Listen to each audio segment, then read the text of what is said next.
Hello students, Mens Education Online Classes में 12th वाले विद्यार्थियों का बहुत बहुत स्वागत है। तो जैसा कि आप देख सकते हैं, आज आपको हिंदी विषय का वस्तुनिष्ठ प्रश्न मैं आपको बता रहा हूं। और हिंदी विषय के जितने भी आपके काव्य बोध से रिलेटेड वस्तुनिष्ठ प्रश्न हैं, सारे वस्तुनिष्ठ प्रश्न के उत्तर आपको इस वीडियो के माध्यम से देखने को मिलेंगे। तो आप अपनी परीक्षा की तैयारी इसके माध्यम से सुनिश्चित कर सकते हैं।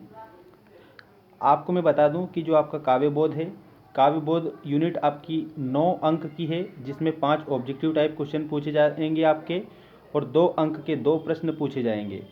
इस प्रकार से कुल आपके 9 मार्क्स मतलब 9 अंक की ये इकाई कंप्लीट होगी, जिसमें महत्वपूर्ण बिंदु जो आपसे पूछे जाएंगे वो आपको मैं पहले बता देता हूँ। डिस्कस करते हैं अपन थोड़ी सी इसकी, इसके बाद क्वेश्चन स्टार्ट करेंगे। काव्य के भेद, जिसमें प्रबंध एवं मुक्तक काव्य के भेद एवं उदाहरण, उसके बाद रस परिचय, अंग, परिभाषा एवं प्रकार उदाहरण सहित, इसके बाद अलंकार परिचय जिसमें वक्रोक्ति, दृष्टांत, उदाहरण, विशेषोक्ति आदि। इसी प्रकार से छंद, छंद का परिचय, और इसके अलावा रोला, मुक्तक, छंद ये मैं आपको बताऊंगा। गजल, शब्द शक्ति, परिचय एवं प्रकार आपको याद करने हैं। और इसके बाद में शब्द गुण और बिंब विधान, इनसे रिलेटेड आपको परीक्षा में प्रश्न देखने को मिलेंगे। तो ये वस्तुनिष्ठ प्रश्न आपके स्क्रीन के सामने आ चुके हैं। अब मैं आपको बता रहा हूँ सभी वस्तुनिष्ठ प्रश्न काव्यखंड के उत्तर सहित। आइए स्टार्ट करते हैं पहले क्वेश्चन से। आपका जो सही विकल्प है, इस सही विकल्प में फर्स्ट क्वेश्चन दिया है 10वां रस माना गया है। आपको ऑप्शन दिए हैं करुण, श्रृंगार, भयानक और वात्सल्य। तो वात्सल्य को 10वां रस माना गया है, इसका करेक्ट आंसर आप याद रखेंगे। वात्सल्य रस कहाँ पाया जाता है?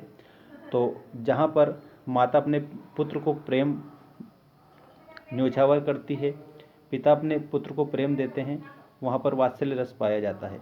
वात्सल्य रस का स्थायी भाव वत्सल होता है, ये आपको याद रखना है। और करुण रस का स्थायी भाव शोक होता है, श्रृंगार का रति होता है और भयानक का भय होता है। इसके बाद में नेक्स्ट क्वेश्चन आप देखेंगे, उत्तेजना के मूल कारण को कहते हैं। तो उत्तेजना का जो मूल कारण होता है ना, उसको अपन कहते हैं विभाव, ये आपको याद रखना है। इसके बाद में किस रस को रसराज कहा जाता है? रसराज मतलब रसों का राजा, रसों का राजा। तो यहाँ पर आपको बताना है रसों का जो राजा है वो श्रृंगार रस को माना जाता है।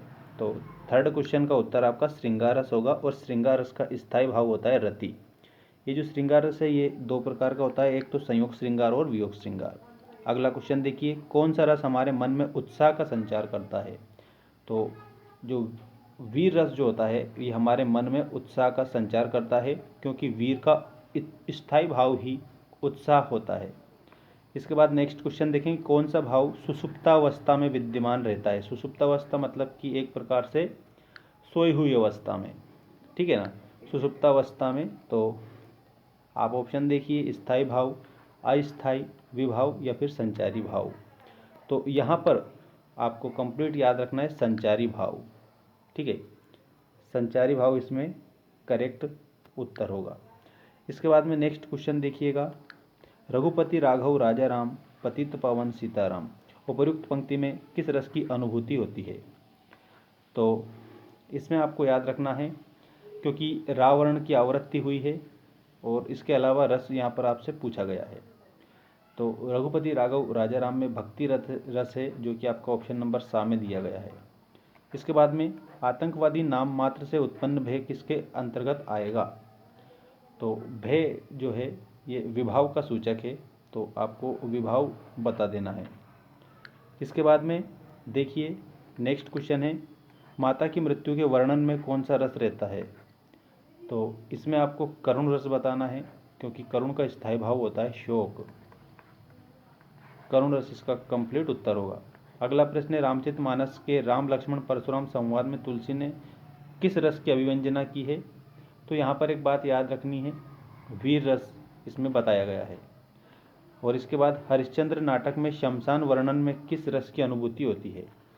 तो जो शमशान वर्णन है उसमें आपको रस बताना है भयानक रस, ठीक है, ऑप्शन नंबर सा में आपको दिया गया है। अगला देखिए, महाकाव्य में जीवन का चित्रण होता है। तो महाकाव्य में जीवन का समग्र चित्रण होता है, इसका मतलब ये है कि जो महाकाव्य है उसमें संपूर्ण जीवन का चित्रण होता है। ऐसे आपको याद रखना है। महाकाव्य बड़ा होता है, खंडकाव्य छोटा होता है। ठीक है, महाकाव्य में 7 से अधिक मतलब 8 सर्ग होते हैं, सर्ग मतलब अध्याय। इसके बाद में नेक्स्ट क्वेश्चन आप देखेंगे। नेक्स्ट क्वेश्चन आपकी स्क्रीन के सामने है। खड़ी बोली का प्रथम महाकाव्य है। खड़ी बोली का जो प्रथम महाकाव्य है वो आपको इसमें याद रखना है। तो खड़ी बोली का प्रथम महाकाव्य प्रिय प्रवास को माना गया है, ये आप उत्तर में याद रखेंगे। पार्वती मंगल तथा पथिक है, तो यहाँ पर आपको याद रखना है खंड काव्य है। पार्वती मंगल और पथिक खंड काव्य है। जिसमें जीवन की किसी एक घटना का वर्णन हो कहलाता है।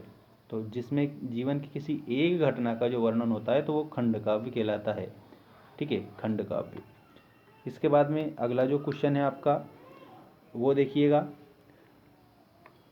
ऐसी पदबंध रचना जिसमें एक लघु मतलब आख्यान कथा वर्णित होती है तथा जिसके छंदों में गेयता होती है। गेयता मतलब कि गानपन, गानपन उसमें पाया जाता है, मतलब उसको हम गा सकते हैं। तो उसको क्या बोला जाता है? तो आख्यानक गीत उसको बोला जाता है। आख्यानक गीत उसे बोला जाता है। गेयता पाई जाती है, जिसको प्रगीत के नाम से भी जाना जाता है आख्यानक को। कबीर, तुलसी तथा रहीम के नीति संबंधी दोहे किसके उदाहरण हैं? तो पाठ्य मुक्तक के उदाहरण हैं। कबीर जी के दोहे, रहीम के दोहे, नीति के दोहे हैं सारे के सारे तुलसी, कबीर और रहीम जी के। इसके बाद वक्रोति काव्यस्य जीवितम, ये परिभाषा किसने दी है? वक्रोति काव्यस्य जीवितम, ये जो परिभाषा देने वाले व्यक्ति हैं ये है कुंतक जी, इन्होंने दी थी ये परिभाषा। नेक्स्ट देखिए, सर्वाधिक लोकप्रिय महाकाव्य है। तो रामचरितमानस सर्वाधिक लोकप्रिय महाकाव्य है। तो इसमें रामचरितमानस आप कंप्लीट करेंगे, तुलसीदास जी ने जिसकी रचना की थी। इसके बाद में अगला प्रश्न है आपका, काव्य की शोभा बढ़ाने वाले शब्द कहलाते हैं। तो काव्य की शोभा बढ़ाने वाले तत्व या धर्म जो है वो अलंकार कहलाते हैं, क्योंकि अलंकार का अर्थ ही होता है शोभा बढ़ाने वाला। तो काव्य की शोभा बढ़ाएगा तो अलंकार। इसके बाद में शब्द चयन द्वारा कथन में सौंदर्य आता है, वहाँ पर होता है। तो शब्द के चयन के द्वारा अगर सौंदर्य आता है तो वहाँ पर शब्द अलंकार होता है। ठीक है, और अगर मान लीजिए अर्थ के द्वारा हो तो अर्थ अलंकार होगा। तो यहाँ पर करेक्ट उत्तर आपका ऑप्शन नंबर फर्स्ट ही हो जाएगा, शब्द अलंकार। इसके बाद में आप अगला क्वेश्चन देखिए, काव्य के अर्थ और भाव को चमत्कारपूर्ण बनाने वाले अलंकार को कहते हैं। अब देखो इसमें अर्थ भी आ गया और भाव भी आ गया। तो यहाँ पर आपको अर्थ अलंकार करना है, क्योंकि अर्थ और भाव दोनों आता है इस कारण। देखिए, लक्ष्मी थी या दुर्गा थी, वह स्वयं वीरता का अवतार में अलंकार है। तो यहाँ पर आपको याद रखना है संदेह अलंकार है। क्यों? क्योंकि लक्ष्मी थी या दुर्गा थी, दोनों में संदेह है। तो यहाँ पर आपको बताना है कि यहाँ संदेह अलंकार है। लक्ष्मी थी या दुर्गा थी, वह स्वयं वीरता का अवतार, संदेह अलंकार। इसके बाद में क्वेश्चन नंबर 23 आप देखेंगे। सभी क्वेश्चन मोस्ट इंपॉर्टेंट है। चंद के भरम होत मोद है कुमोदिनी को, कुमोदिनी को। तो इसका जो एक किस रस का उदाहरण है, मतलब किस अलंकार का उदाहरण है? तो यहाँ पर एक बात मैं आपको बता देना चाहता हूँ कि ये जो अलंकार है ये है आपका भ्रांतिमान अलंकार का उदाहरण। ठीक है, क्योंकि भ्रम हो रहा है यहाँ पर, भ्रम। ठीक है, इस कारण। इसके बाद में मोहब्बत एक मीठा जहर है, इस वाक्य में अलंकार है। इसमें आपको याद रखना है विरोधाभास अलंकार है, मतलब हमें विरोध का आभास हो रहा है लेकिन वास्तविकता में विरोध नहीं है इस बात में। ठीक है, तो यहाँ पर विरोधाभास अलंकार होता है। इसके बाद में अगला क्वेश्चन है आपका, उपमेय के अंगों अथवा अवयवों पर उपमान के अंगों अथवा अवयवों का आरोप कहलाता है। तो यहाँ पर आपको कंप्लीट करना है सांग रूपक अलंकार। कविता के शाब्दिक अनुशासन को क्या कहते हैं? जैसे मान लीजिए कविता में शब्दों के द्वारा जो अनुशासन होता है उसे क्या कहते हैं? तो मित्रों आपको याद रखना है उसे हम छंद कहते हैं। क्यों? क्योंकि इसमें मात्रा भी आ जाता है, वर्ण भी आ जाता है, लय भी आ जाती है, यति भी आ जाती है, तुक भी आ जाता है। ठीक है, इस प्रकार से। इसके बाद में छंद के प्रकार हैं। तो छंद के मुख्य रूप से 2 प्रकार हैं, इसमें आपको याद रखना है। पहला तो है वर्णिक छंद। ठीक है, वर्णिक छंद। और उसके बाद में दूसरा है मात्रिक छंद। वर्णिक छंद और मात्रिक छंद, ये छंद के 2 आपके प्रकार हो जाएंगे। इसके बाद मात्रा की गणना के आधार पर जिस छंद की रचना होती है उसे कहते हैं तो मात्रिक छंद कहते हैं। कविता के प्रत्येक चरण में वर्ण होते हैं, कविता के प्रत्येक चरण में वर्ण होते हैं। तो यहाँ पर एक बात आपको याद रखनी है, ये जो कविता होती है ना हमारी, इस कविता के प्रत्येक चरण में लगभग हम कह सकते हैं कि इसमें 33 वर्ण होते हैं। ठीक है ना, ऐसे आपको याद रखना है कविता के प्रत्येक चरण में। अब इसके बाद में मित्रों इसमें एक चीज़ मैं बता देता हूँ। अच्छा, कविता के प्रत्येक चरण में वर्ण होते हैं तो 31 होते हैं, 31। सॉरी मित्रों, थोड़ा सा ये कन्फ्यूजन हो गया था, इसलिए इसमें 31 वर्ण होते हैं, आपको ध्यान रखना है। इसके बाद में हिंदी काव्य में मुक्त छंद के प्रवर्तक हैं। जो मुक्तक जो छंद हैं इसके प्रवर्तक कौन है, तो सूर्यकांत त्रिपाठी निराला है, सूर्यकांत त्रिपाठी निराला। इसके बाद नेक्स्ट देखिए, दुर्मिल में वर्णों की संख्या होती है। दुर्मिल में वर्णों की संख्या कितनी होती है, तो यहाँ पर आपको एक बात गौर करना है, 24 वर्ण इसमें पाए जाते हैं, 24, दुर्मिल में 24 वर्ण होते हैं। इसके बाद में दोहा छंद का उल्टा होता है। जो दोहा है उसका विपरीत आपको छंद बताना है, कौन सा होता है। आपके ऑप्शन है सोरठा, सवैया, कवित्त या छप्पे। तो यहाँ पर आपको याद रखना है, दोहा का जो उल्टा होता है वो होता है सोरठा। यति का छंद में अर्थ होता है यति। यति का मतलब क्या होता है, तो यति का मतलब होता है विराम। यति का मतलब विराम, मतलब ठहराव। उर्दू और फारसी की छंद शैली कहलाती है। उर्दू और फारसी की जो छंद शैली जो होती है ना, वो आपकी रुबाइयाँ कहलाती है। तो ऑप्शन नंबर बा आपका इसमें करेक्ट होगा। इसके बाद मात्रिक छंद का उदाहरण है। मात्रिक छंद का इसमें आपको उदाहरण बताना है।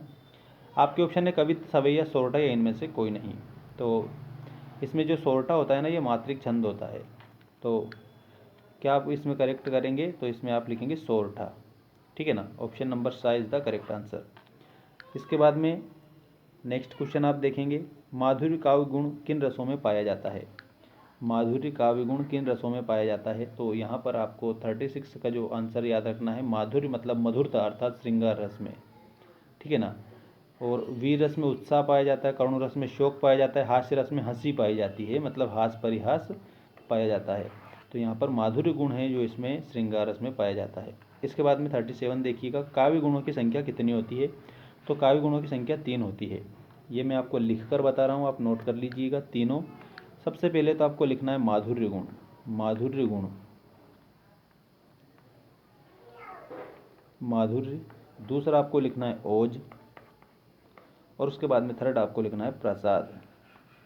माधुर्य, ओज और प्रसाद, ये 3 काव्य गुण होते हैं, जिसको शब्द गुण के रूप में भी जाना जाता है। शब्द गुण, इनको शब्द गुण के रूप में भी जाना जाता है। तो मित्रों, काव्यखंड के जो मोस्ट इंपॉर्टेंट क्वेश्चन थे, ऑब्जेक्टिव टाइप क्वेश्चन, ये मैंने आपको इसमें वीडियो के माध्यम से बता दिए हैं। इसके बाद में देखिए एक क्वेश्चन और हमारा इसमें रह गया है 38 वाला, जिस काव्य गुण विशेष कारण हृदय का चित्त व्याप्त हो जाता है, अर्थात सहृदय के चित्त में अर्थ पूरे का पूरा रम जाता है, उसे हम क्या कहते हैं। तो इसमें आपको प्रसाद गुण लिखना है, ऑप्शन नंबर सा वाला, प्रसाद गुण इज द करेक्ट आंसर। अब जो ये आपको रिक्त स्थान दिए गए हैं, मैं रिक्त स्थान अगले वीडियो में आपको बताऊंगा। Thanks for watching, take care all of you.